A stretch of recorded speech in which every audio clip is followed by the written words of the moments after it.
Hi, everyone. How's everyone doing this afternoon? I guess afternoon. Woo!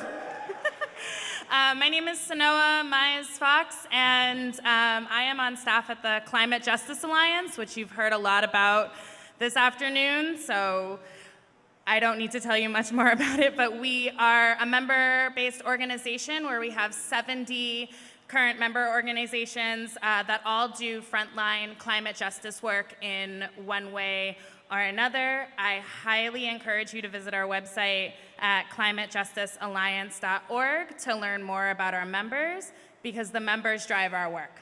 So I am just here as technical support to support everything that they do. So just a little bit about me. I was actually raised Unitarian Universalist. I grew up in Providence, Rhode Island. My parents were married in the First Unitarian Church back in 1994. So I come from kind of a lifelong presence within Unitarian Universalist congregations, and I now reside actually in Baltimore, Maryland. Woo, Baltimore! So for me, when I think about climate justice and how we show up and how it matters how we show up, I think very deeply about community, right? You come to church every Sunday morning, or, some Sunday mornings. We know how Unitarians can be. And it's your community, right? These are your people. And so for me, surviving and thriving past this climate crisis is about community. And it's especially about frontline communities. I know you've heard that word a lot this afternoon, but for me, frontline communities are the ones who are living right on the edges of the climate crisis. They're not even on the edges, they're right in the middle of the climate crisis. They are seeing the effects of it every single day. And I know I only have like 3 minutes. So 1 minute, I have 1 minute. All right, so.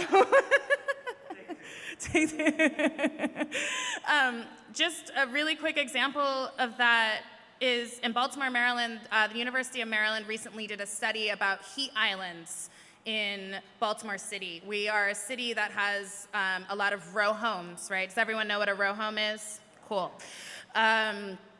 They actually found that on the hottest days of the year, that there were homes without central air conditioning or air conditioning units that were up to 20 degrees hotter inside the house than it was outside.